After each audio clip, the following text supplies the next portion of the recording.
আমি বেশি কিচ্ছু চাই না। আমি বড় বাড়ি চাই না, দামি জিনিস চাই না, অনেক টাকা চাই না। আমি শুধু একটা সুখের দিন চাই।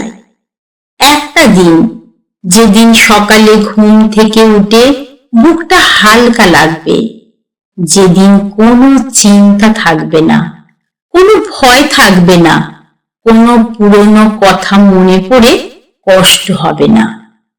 একটা দিন, যেদিন আমি মন খুলে হাসবো, যেদিন কেউ আমাকে জিজ্ঞেস করবে না তোর কি হয়েছে, কারণ আমার চোখ দেখেই মানুষ বুঝবে আমি ভালো আছি। আমি জানি জীবন কঠিন, আমি জানি রোজ যুদ্ধ করতে হয়, তাই তো আমি যুদ্ধটা করছি শুধু একটা আশায়, একদিন সব ঠিক হয়ে যাবে। হয়তো কাল না, হয়তো পরশুও না, কিন্তু কোনো একদিন।